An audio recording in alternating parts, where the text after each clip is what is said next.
I'll see you.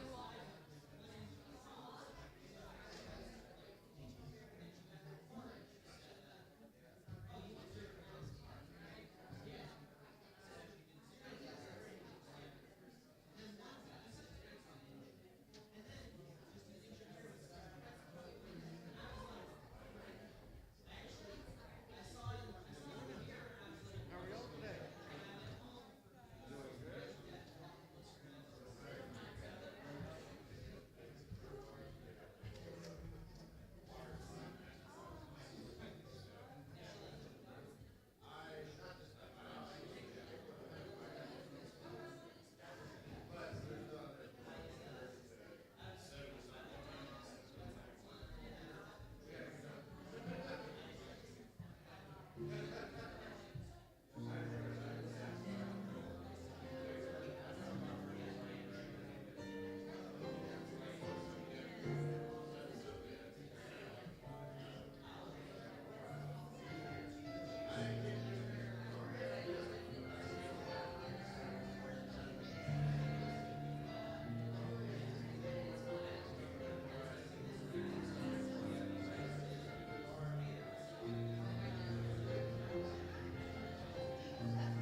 This is the day the Lord has made. Let us rejoice and be glad in it. Good morning.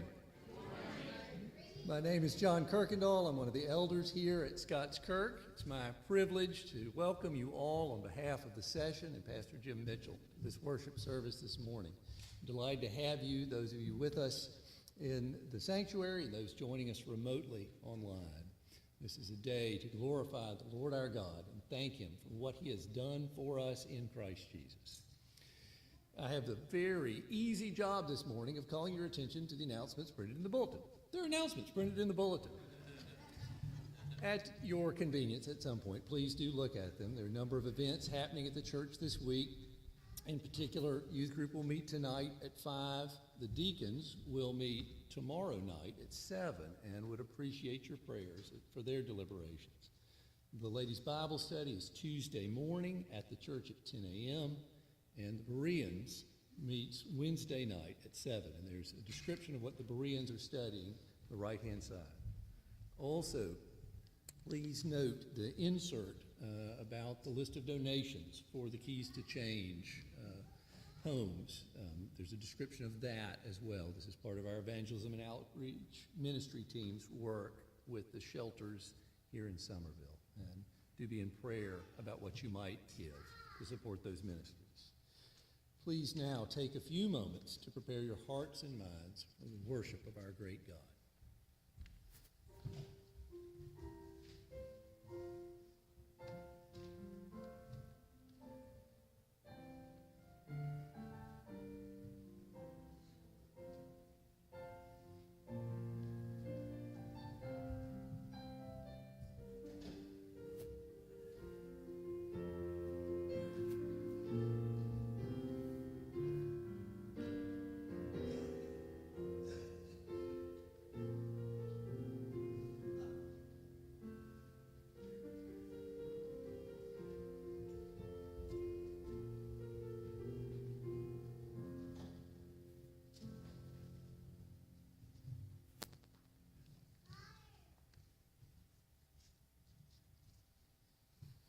Our call to worship this morning is Psalm 98, verses 4 through 6.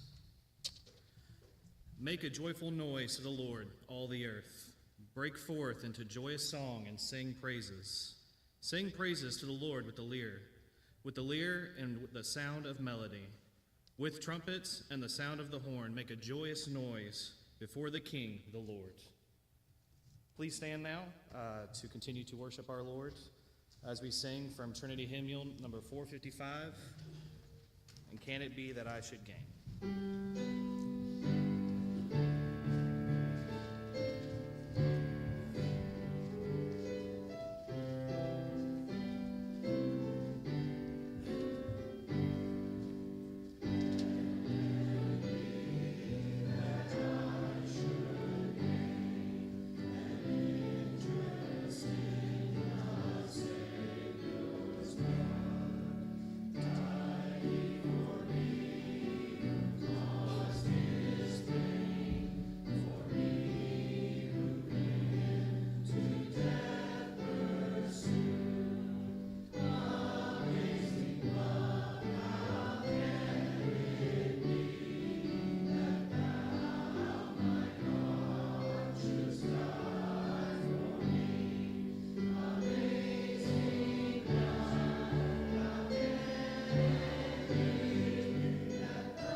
heads in prayer. Heavenly Father, O Lord, visit us today with your presence. Be near to us and shine your face upon us as we worship you. Let your eyes be open to the pleas of your servant and to the pleas of your people, giving ear to them whenever they call to you. For you separated them from among all the peoples of the earth to be your heritage. We pray this in the name of Jesus, who taught his disciples to pray. Our Father, who art in heaven, hallowed be thy name. Thy kingdom come, thy will be done, on earth as it is in heaven. Give us this day our daily bread, and forgive us our debts, as we forgive our debtors. And lead us not into temptation, but deliver us from evil. For thine is the kingdom, and the power, and the glory forever. Amen.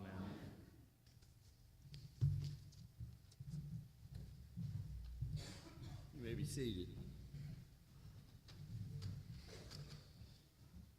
You'll find printed in the bulletin a confession of sin, a prayer that I ask you now to pray with me. O God of grace, you have imputed my sin to my substitute and have imputed his righteousness to my soul, clothing me with a bridegroom's robe, decking me with jewels of holiness. But in my Christian walk, I am still in rags. My best prayers are stained with sin. My penitential tears are so much impurity. My confession of wrong are so many aggravations of sin. My receiving the Spirit is tinctured with selfishness. I need to repent of my repentance. I need my tears to be washed. I have no robe to bring to cover my sins, no loom to weave my own righteousness. I am always standing clothed in filthy garments, and by grace am always going to change of raiment. For you always justify the ungodly. I am always going to your far country, and always returning home as a prodigal, always saying, Father, forgive me, and you are always bringing forth the best robe. Every morning let me wear it, every evening return in it, go out to the day's work in it, be married in it, be wound in death in it, stand before the great white throne in it, enter heaven in it, shining as the sun. Grant me never to lose sight of the exceeding sinfulness of sin, the exceeding righteousness of salvation, the exceeding glory of Christ, the exceeding beauty of holiness, the exceeding wonder of grace. In Jesus' name, amen. Hear now the assurance of pardon taken from John's first epistle, chapter 2. My little children, I'm writing these things to you so that you may not sin. But if anyone does sin, we have an advocate with the Father, Jesus Christ the righteous. He is the propitiation for our sins, and not for ours only, but also for the sins of the whole world. This is the word of the Lord. Thanks be to God. Please stand now with me, and we will read the Confession of Faith. This comes from the Westminster Confession, from chapter 6, sections 6 and 7. We'll read in unison. The Lord Jesus, by his perfect obedience and sacrifice of himself, which he through the eternal Spirit once offered up unto God, hath fully satisfied the justice of his Father, and purchased not only reconciliation, but an everlasting inheritance in the kingdom of heaven, for all those whom the Father hath given unto him. Although the work of redemption was not actually wrought by Christ till after his incarnation, yet the virtue, efficacy, and benefits thereof were communicated into the elect in all ages successively, from the beginning of the world, in and by those promises, types, and sacrifices, wherein he was revealed, and signified to be the seed of the woman, which should bruise the serpent's head, and the Lamb slain from the beginning of the world, being yesterday and today the same and forever. You may be seated. Now the children are invited to come down front for the children's sermon with Deacon David Johnston.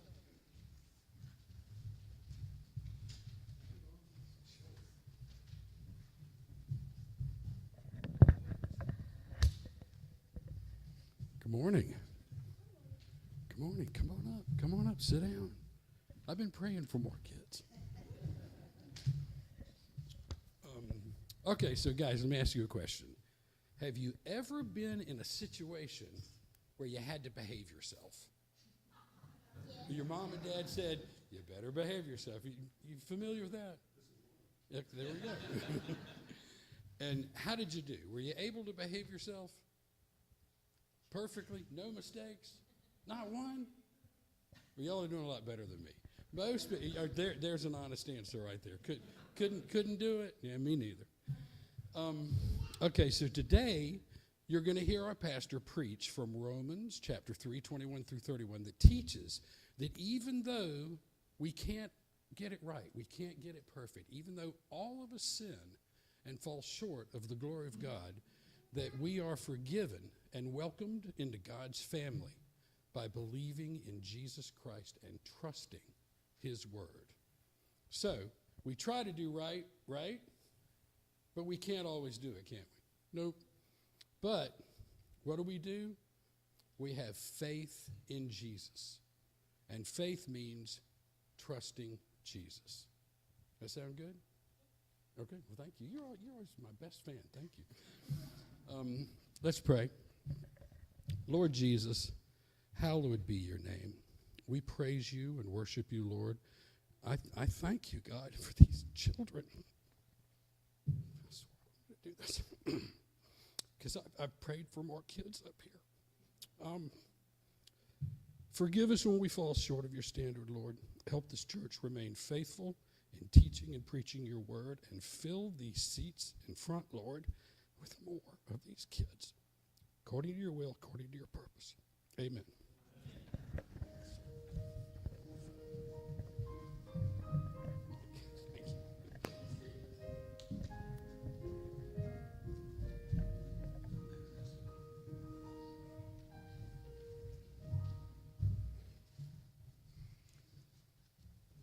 Turn with me now to Paul's letter to the church in Ephesus. The Apostle Paul was not only famous for writing letters to specific churches, he's also famous for writing letters that were intended to circulate. And this is one of those that is to be read in many different churches. It was written about the year 61 AD, before the Roman state had begun to specifically persecute the church across the empire. Yet Paul, inspired by the Holy Spirit, is reminding the Ephesians of what God has done for them, something that will give them strength when persecution comes. We're reading today from the second chapter of Ephesians. Hear now the word of the Lord, breathed out by the Holy Spirit, penned by the Apostle Paul, or perhaps his secretary, for us. This is to the church in Somerville, and surely it is to the church of Ephesus in Asia Minor. Hear the word of the Lord. And you were dead in the trespasses and sins in which you once walked, following the course of the world, following the prince of the power of the air, the spirit that is now at work in the sons of disobedience, among whom we all once lived in the passions of our flesh, carrying out the desires of the body and the mind, and were by nature children of wrath, like the rest of mankind. But God, being rich in mercy, because of the great love with which he loved us, even when we were dead in our trespasses, made us alive together with Christ. By grace you have been saved, and raised us up with him and seated us with him in the heavenly places in Christ Jesus, so that in the coming ages he might show the immeasurable riches of his grace in kindness toward us in Christ Jesus. For by grace you have been saved through faith, and this is not your own doing. It is the gift of God, not a result of works, so that no one may boast. For we are his workmanship, created in Christ Jesus for good works, which God prepared beforehand that we should walk in them. Therefore, remember that at one time you Gentiles in the flesh, called the uncircumcision by what is called the circumcision, which is made in the flesh by hands, remember that you were at that time separated from Christ, alienated from the commonwealth of Israel, and strangers to the covenants of promise, having no hope and without God in the world. But now, in Christ Jesus, you who once were far off have been brought near by the blood of Christ.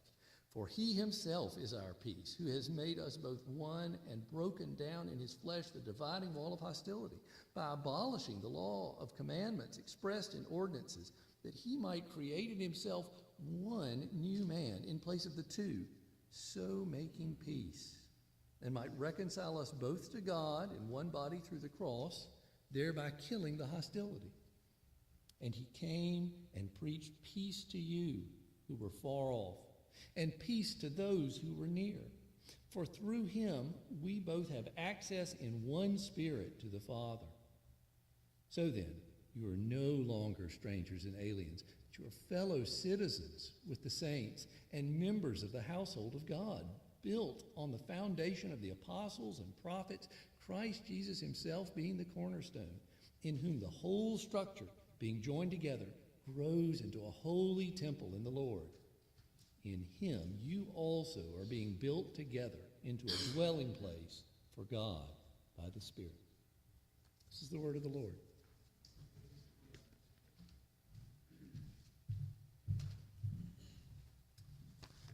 And let us go before the Lord once again in prayer. O gracious Father, Son, and Holy Spirit, holy, holy, holy is your name. As the angels adore you in heaven, let us join with them now and proclaim your greatness and your many perfections. You alone are righteous. You alone are good. You alone are merciful and gracious, forgiving sin, being the just justifier of those who have faith in Christ. O Lord Jesus, you are the one mediator between God and man. You yourself are the great high priest, and you are the offering as the Lamb of God that cleanses us from all of our sin, washes us and makes us clean, and presents our souls as righteous as you are righteous. And the adoption you have given, O Spirit, that we would be considered sons and daughters of the Most High. What a glorious and gracious thing this is. We give you thanks for it, Lord. So open our mouths to proclaim your praise, for if we do not, the rocks would cry out. You tell us in your word. O Lord, be our fortress and our high tower. Be the refuge of all those who believe. And if there are any who are yet today standing in their own works, storing up wrath on the day of judgment, O Lord, cause them to flee to Christ and take refuge in him, the solid rock. Lord, shepherd those who are your sheep. Guide and direct our steps by the light of your word, as in it there is the gospel, the good news of salvation in Christ, and in it we find your law, we find your commandments, that we out of thanksgiving might follow what you have commanded. Lord, give us more love, not for our own sinful desires, but for you and your word. Make it more precious to us than any earthly treasure. Father, give us more love for your word and more love for our neighbors, that we would have hearts that long to tell the lost of this good news of the gospel. Let your word go forth from our mouths and with deeds of love and hospitality.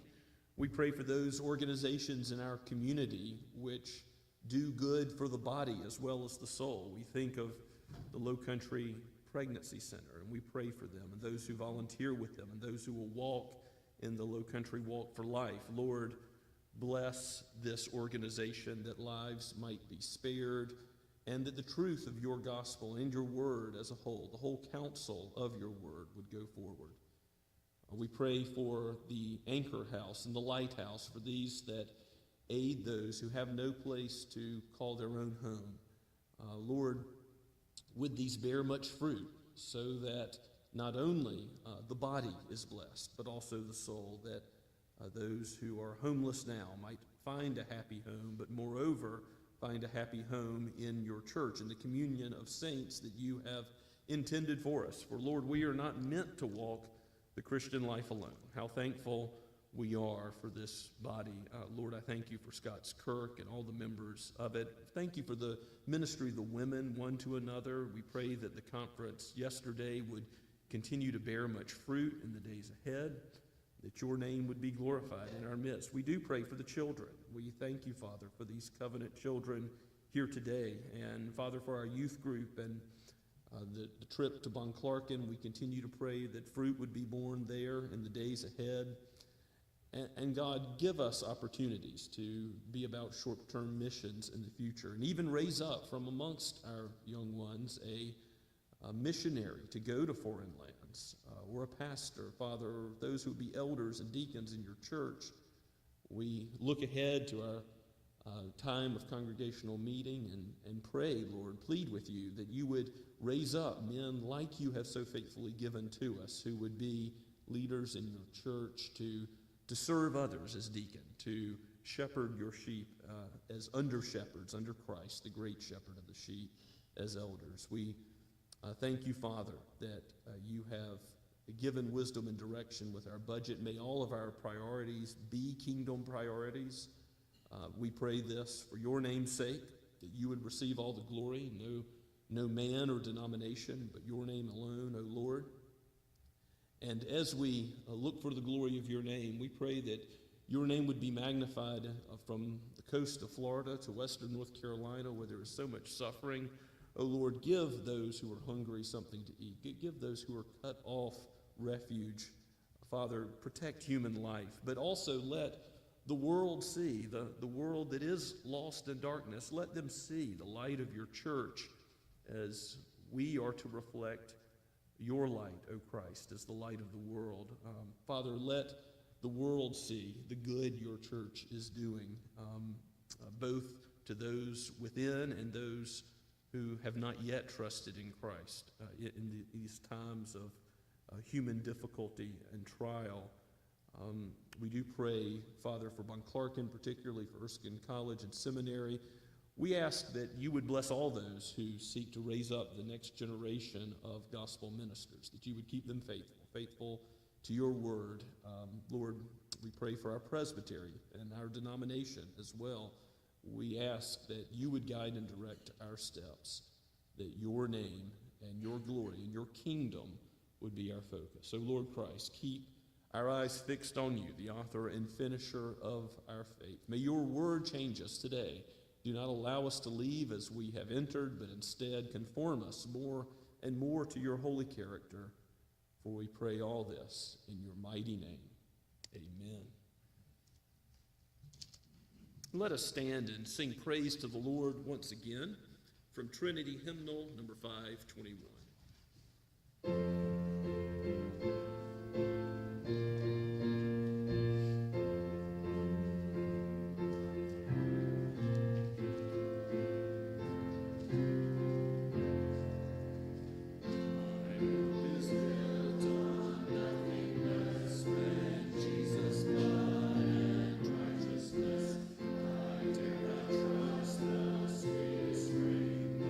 Holy lean on Jesus' name.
Let's pray. Lord, thank you. Thank you for this day and this time. You have appointed these times, Lord, and nothing surprises you. Though there is iniquity all around us, I pray that you would give us your spirit. May our hearts not grow cold. May we seek to do good with all the talents and gifts that you have given us, both material and physical, Lord, and non-physical. I pray that you would bless these tithes and offerings, that we would remember that you are our provider, our sustainer, our comforter, and most of all, our Lord, God, and Savior. Please bless this day, and please be with us. In your name we pray. Amen.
Please turn with me in your copies of God's Word to Romans chapter 3, verses 21 through 31.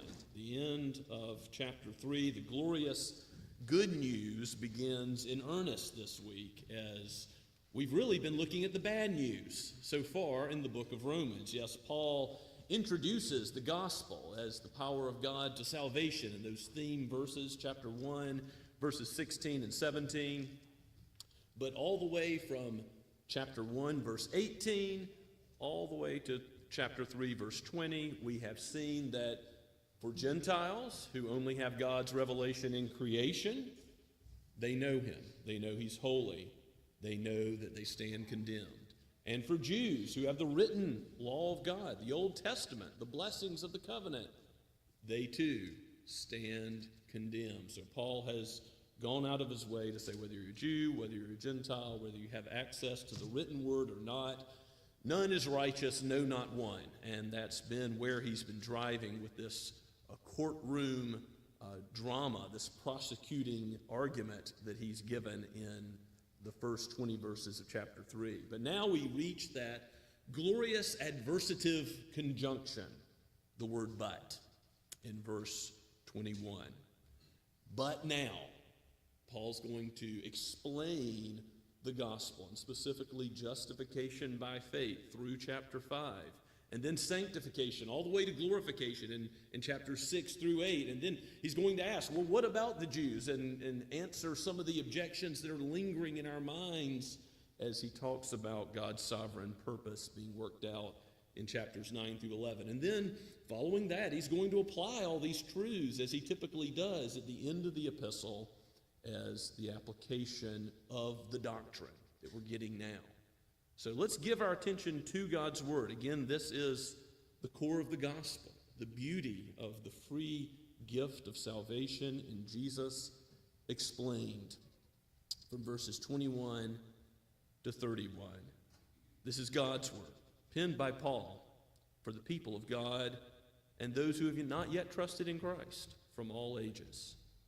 Let's hear the word of the Lord. But now, the righteousness of God has been manifested apart from the law. Although the law and the prophets bear witness to it, the righteousness of God through faith in Jesus Christ for all who believe. For there is no distinction, for all have sinned and fall short of the glory of God, and are justified by his grace as a gift, through the redemption that is in Christ Jesus, whom God put forward as a propitiation by his blood to be received by faith. This was to show God's righteousness, because in his divine forbearance he had passed over former sins. It was to show his righteousness at the present time, so that he might be just and the justifier of the one who has faith in Jesus. Then what becomes of our boasting? It is excluded. By what kind of law? By a law of works? No, but by the law of faith. For we hold that one is justified by faith apart from works of the law. Or is God the God of Jews only? Is he not the God of Gentiles also? Yes, of Gentiles also, since God is one who will justify the circumcised by faith and the uncircumcised through faith. Do we then overthrow the law by this faith? By no means. On the contrary, we uphold the law. Let's pray together and ask for God's help. O Lord, help me as I preach, help us all as we hear, so that we do not miss what your word says about Christ, and a righteousness that comes not from our own thinking or feeling or doing, but from his righteous life, his atoning death. Lord, we need this righteousness from outside ourselves. Impress upon us all the need that we have, that we might be found in him, not having a righteousness of our own, but a righteousness that comes as a gift, the gift of faith that you give, so we might cling to Christ, the only solid rock, the only refuge from the storm of your wrath. For we pray this in the gracious name of Christ. Amen. We might say that the gospel is about the grace of God, the mercy of God, and it is. But Paul has already in Romans verses 1, 16 and 17 says, the power of God to salvation reveals the righteousness of God. And so we shouldn't be surprised in verse 21 when he says, but now, he's going to explain the gospel to sinners, but now the righteousness of God, not the grace of God, not the mercy of God, but how holy God is and how right he is to forgive sinners is manifested apart from the law. Remember, back in chapter 2, verse 6, he says, God will judge everyone according to their works. Will either be found in our own works, storing up wrath for the day of judgment, or will be found in the works of Christ. The works of another will be credited to us. And that's what Paul has in view in verse 21, the works of Christ being our righteousness, but also showing that God is righteous to forgive us. And you notice he talks about how God has passed over former sins. Think about Abraham.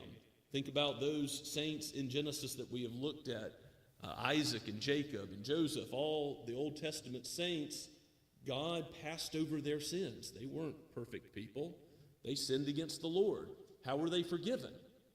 Abraham believed God and it was credited to him as righteousness. Paul's going to get into that further in Romans chapter 4. But the fact that God passed over their former sins shows that he is a God outside of time, Lord of time, eternal, and he applies the benefits of what Jesus does as Messiah, both to us forward in time and to the Old Testament saints back in time. You see the confession of faith that we used earlier today making that same point about how the Lord Jesus, through his incarnation, it wasn't yet done. The virtue, efficacy, benefits thereof were communicated to the elect in all ages, it says, speaking of those Old Testament saints. So the law and the prophets, which mean the Old Testament in general, in verse 21, bear witness to Christ.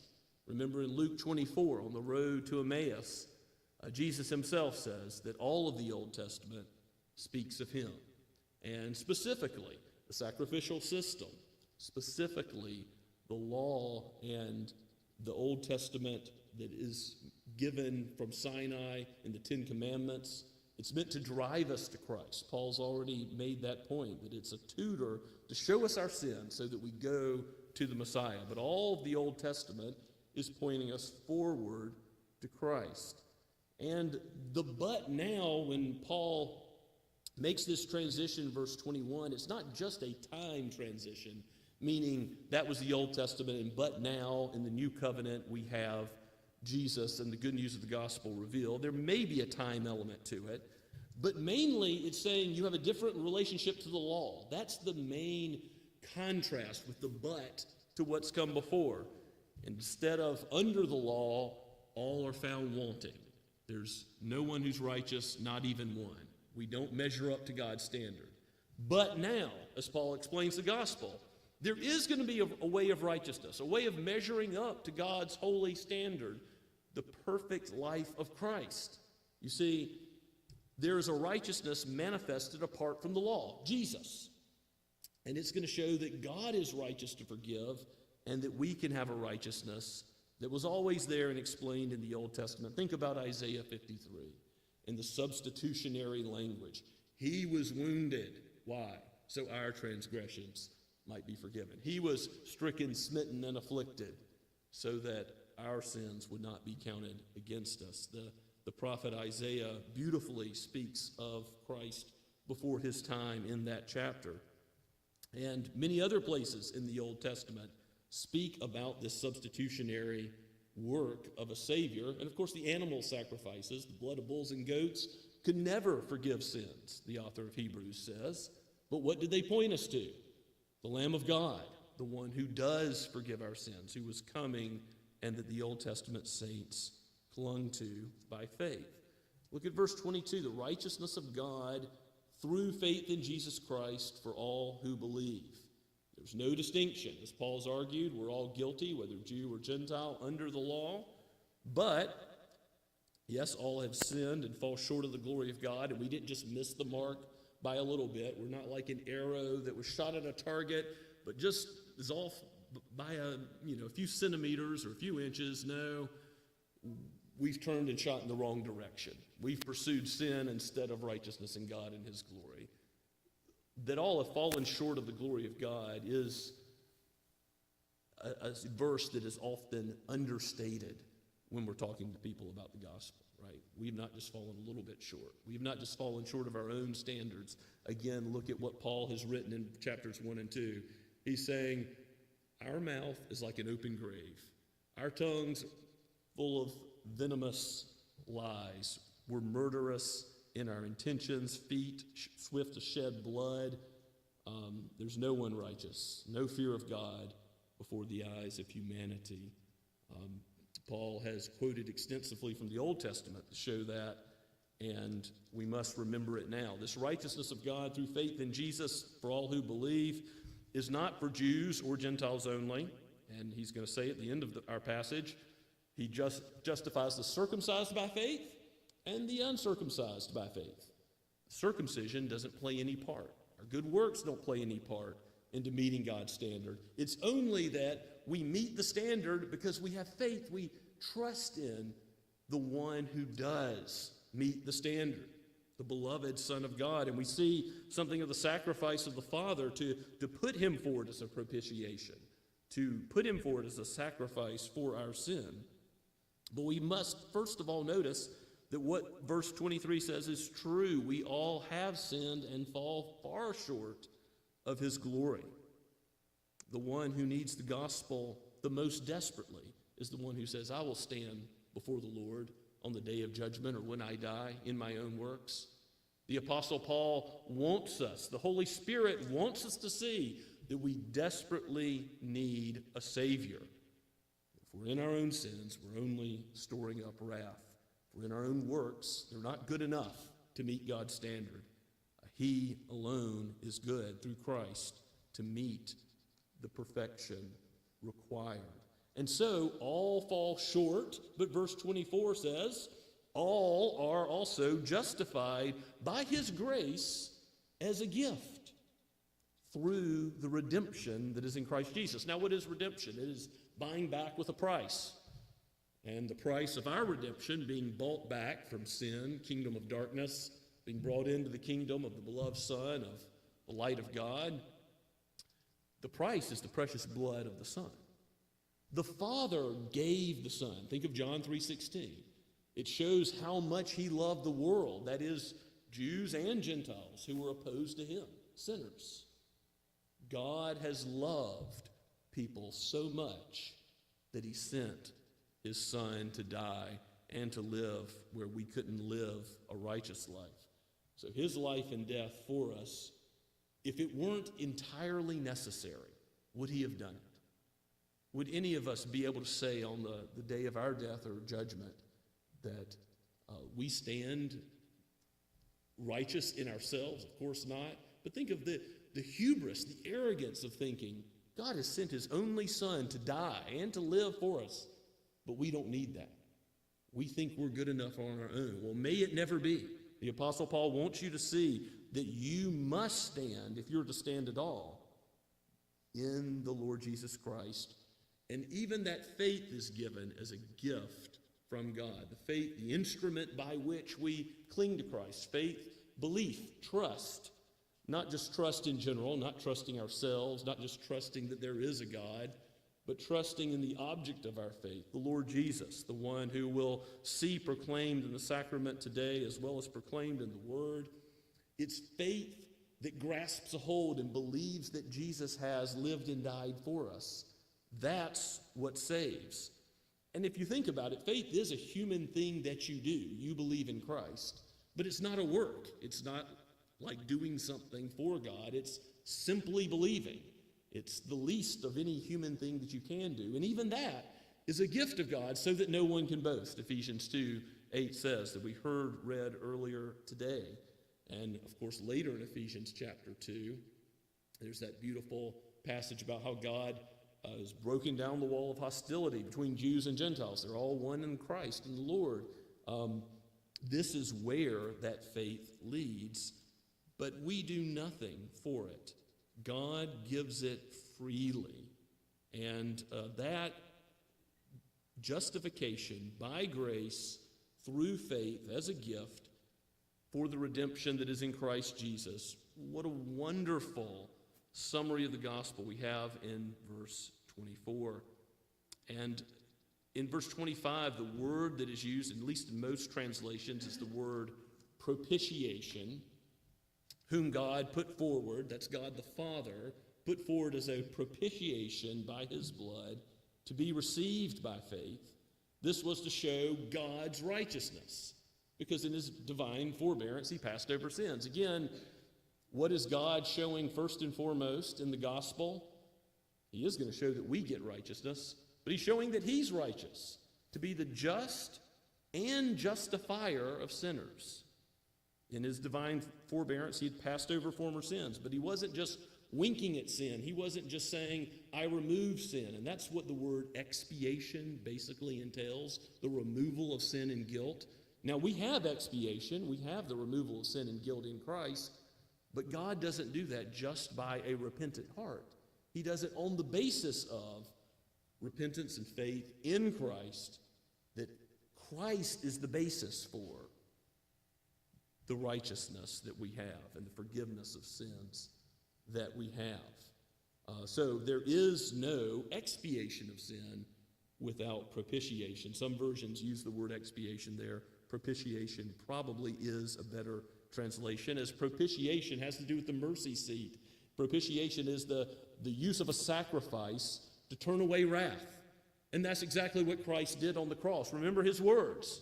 when he cried out to the Father to telestai, that word in Greek which it means it is finished.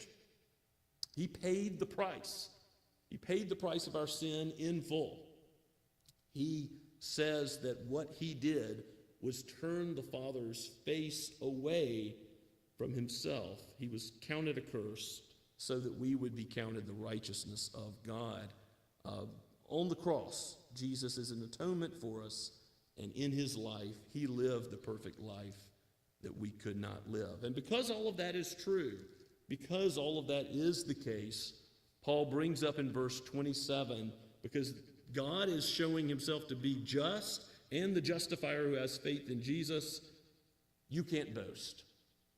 We all know, parents, that you got to teach your kids not to brag, not to think much of your own accomplishments, not to be self-congratulatory. Paul's already warned the Jews, don't think that by your law-keeping, by your external religion, you can boast about anything before God. No, you've fallen short. You don't reach the standard of his glory. You're not good enough. And the Gentiles, all of creation reveals that God is there, that he's holy and we're not. The law's written on our heart. We know we ought to do good, and we don't. We fail in thought, word, and deed. And so what becomes of our boasting when Christ is received by us as a gift? We can't boast at all. It's not of works, so that no one can boast. Again, Ephesians 2:8 puts those words in contrast. If you receive Christ by the gift of grace, then there's no boasting at all, not of works. Boasting can only be if you had some work to boast about. If you had something to add to Christ in your salvation, you could boast about something. But boasting is not just a minor part of salvation. It is excluded. It is altogether kept out. What about boasting? It is excluded by what kind of law? And here Paul is using the word law in a non-standard way, simply to mean what kind of principle, what kind of basis? By a law of works. No, works doesn't exclude our boasting, because if we had done good works, we could boast about them. But by the law of faith, because you are justified based on the work of Christ, his life and his death in your place, not based on any of the works you do. You therefore cannot boast at all, since faith is in him, and you no longer remain in any of your own works, good or bad. And again, Paul's going to make this argument in chapter 4 with David. He's going to say, blessed be the one whose lawless deeds are forgiven, whose sins are covered. Blessed be the man against whom the Lord will not count his sin, verses 7 and 8 of chapter 4. But then the argument is going to be, if God doesn't count your bad works, he doesn't count your good works either.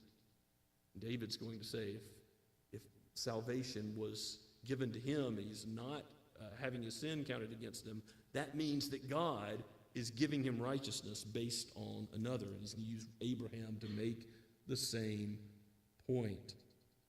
And so if we're justified by faith apart from the law, is God the God of the Jews only? You see how Paul asks this hypothetical question? No, obviously not. You're only justified, Jew or Gentile, based on faith in Christ. So circumcised, uncircumcised, God is the God of both. And you don't overthrow the law by pointing this out. Paul is aware that some have antinomian, anti-law tendencies, and he's going to argue against those folks in chapter 6. He's going to say, no, just because Christ forgives your sin, you just don't go on living like crazy in sin. That's not at all how God intended it. Everybody he does save out of his gracious gift of faith in Christ to justify, he also sanctifies. He also gives the gift of more and more personal change in our lives to live in accordance with his law. Remember Jesus himself. In the Sermon on the Mount in Matthew 5:17, Jesus says, I did not come to abolish the law. Instead, what did he come to do? He came to fulfill it. And so as he preaches the kingdom of God, he begins the Sermon on the Mount with Beatitudes. Blessed are those who are poor in spirit, who mourn their sin. But basically, step one, if you're going to have the blessing of God's kingdom, is to humble yourself, to know that there is no boasting It's all about what the King of the Kingdom does. It's all about what Jesus does. And when you seek first him, his righteousness, he's going to take care of all your material needs. He's going to take care of changing your life as a result. But he ultimately is the one who receives all the glory and honor and praise. It in no way overthrows the law of God. Because Jesus says, if you love me, you'll do what? You'll keep my commandments. But that is not part of our justification before the Lord, because commandment keeping, whether Jew or Gentile, can never lead to eternal life. Only Christ in his perfect commandment keeping can save. And so when we trust in him, the law of works doesn't play a part in how we're righteous before God. But the law is good. And the law is a guide to the Christian life. It's good that God gave it, and Paul will defend that as we go forward later. Now, as we look to the Lord's Supper today, it is important to see that in the Lord's Supper, you have not only something for you and the Lord to think about together as the gospel's presented. Jesus' body broken, has poured out blood. But it's something that's broken down, the differences between human beings with different hobbies and interests and backgrounds and ethnicities. And, we have so many things, political leanings or neighborhoods that could pull us apart from a human perspective.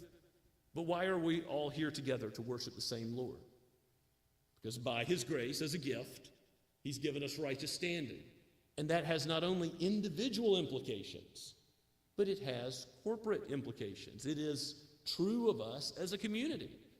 And I do hope that the watching world sees, just as I've prayed this morning, that the church cares about those who don't know Christ. As you look at all that churches are doing in western North Carolina, down to the coast of Florida, I hope that the world sees what I see, which is so many churches loving their neighbors, both within the church and outside of the church. But it is nevertheless the case that we have been entrusted with the gospel. How can we not tell our neighbors about it? How can we allow our neighbors to think, I'm good enough to stand before God on the judgment day? No, we need to give the bad news, right? What we've been talking about in Romans 1 through 3. But we also need to give this glorious good news. But now, there's a new relationship with the law. If you don't know this relationship yourself today, flee to Christ. Look to the one pictured in the sacrifice as communion gives us something to our senses to picture this. But look at the Lamb of God slain as he's presented in the word preached. Here is the only source of refuge from the wrath to come. As Jesus concludes the Sermon on the Mount in Matthew 7, he says that if you build on the rock, the solid rock, Christ, the days that storms come, you'll be secure. Nothing can separate you from his love. And yes, you'll live a life that is in accordance with his will. But if you build upon sinking sand, that is, if you worship and adore, live for some created thing, and act as if it were creator, if you seek the divine in what is not divine, you will ultimately be unsatisfied. You will ultimately face the wrath of God for sin. That's what we all deserve.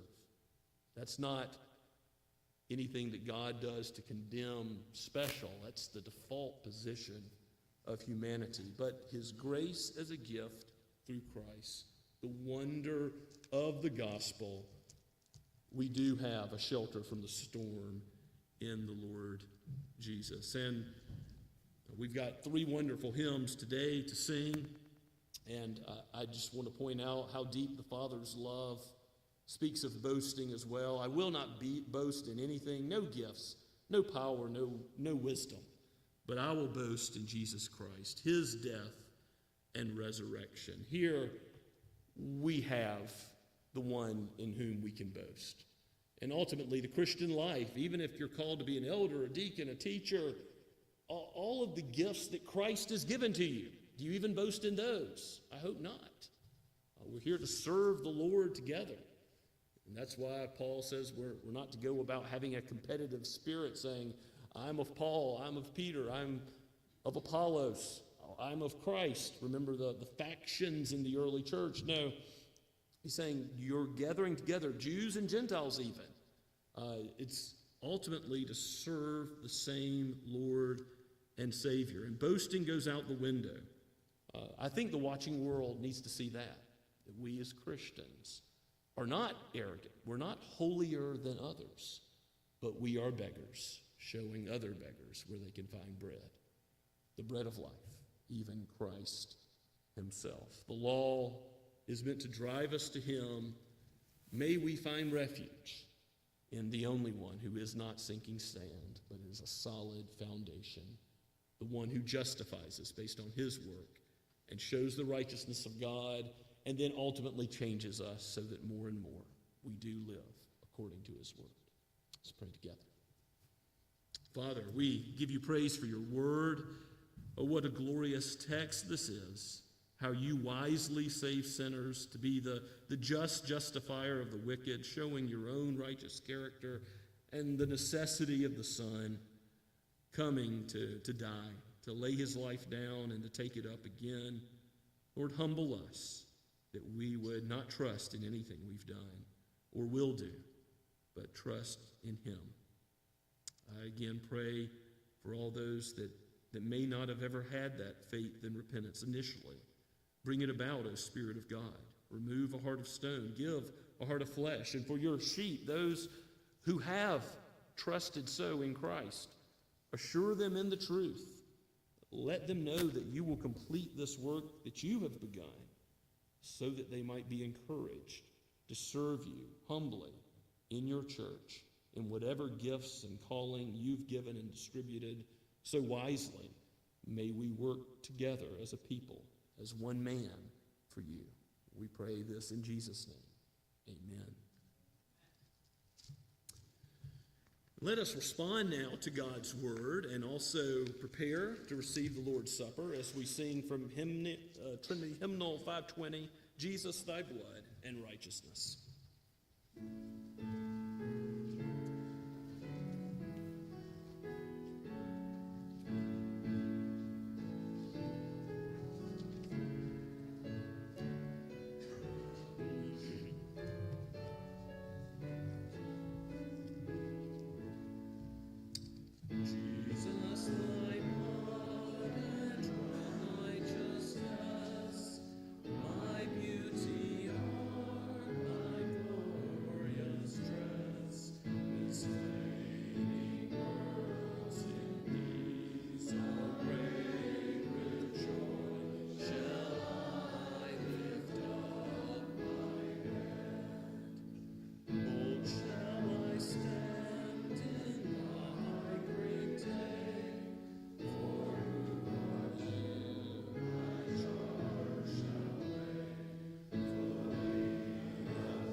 As we come to the table, I remind you all, as I often do, that this is not the table of Scots Kirk, Associate Reformed Presbyterian Church. This is the table of the Lord. So if you belong to the Lord Jesus, you know that he has lived and died for you. You are welcome to come. You're encouraged to come today and partake. If your young ones have not yet made that profession of faith, or if you yourself have not yet made that profession of faith, wait until the time which you publicly proclaim your trust in Christ and discern what this sacrament is about, so that you may eat and drink, not judgment to yourself, but blessing as a result. This sacrament is intended to give us personal assurance of what the Lord has done. He knows our weakness. He knows that it's just as we see and perceive things in the physical world more easily than the spiritual, that we need to know, just as sure, is that he has died for us, that we belong to him, that we will always belong to him. So this meal is meant to, like the word being preached, assure us of salvation, in addition to picture as a sign what exactly Jesus has done. Oh, the gracious love that he has shown, that the Father has shown, that the Holy Spirit in agreement has shown from eternity past, so that he might have a people for himself, to be a people of his mercy.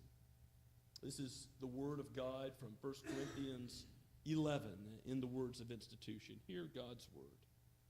For I received from the Lord what I also delivered to you, that the Lord Jesus on the night when he was betrayed took bread, and when he had given thanks, he broke it and said, "This is my body, which is for you. Do this in remembrance of me." In the same way, he also took the cup after supper, saying, "This cup is the new covenant in my blood. Do this as often as you drink it in remembrance of me. For as often as you eat this bread and drink the cup, you proclaim the Lord's death until he comes." Let's pray together. Oh, Father, this is your meal. You have ordained it through the Son. So, Spirit of God, come and teach us. It is your glorious task to open the eyes of our heart so that we would perceive things as they really are, not according to the flesh, but according to your Spirit. Minister to us now, we pray. In Jesus' name, amen.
How much has Christ loved you?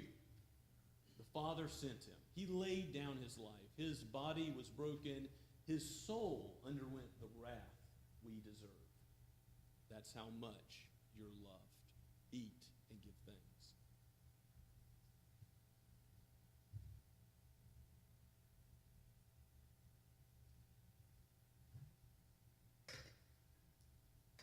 And in the same way, after supper, Christ took the cup.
Beloved, do you see the gospel pictured here? The life of sin we lived, Christ paid for it in full. The life we should have lived, Christ has lived it out, doing the will of the Father most perfectly for us. We have the cup of blessing because he drank the cup of God's curse to the very dregs. Drink and be thankful.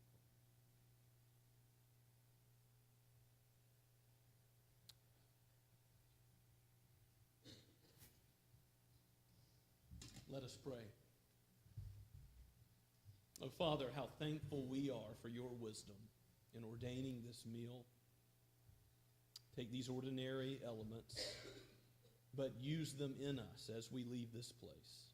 Let your word take root, and let the sacrament remind us that we are yours, and may we live for you as you are the just justifier of the wicked. Forever may your name be praised. We pray in Christ's name. Amen. And stand and sing the last verses of our hymn together.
Now receive God's blessing.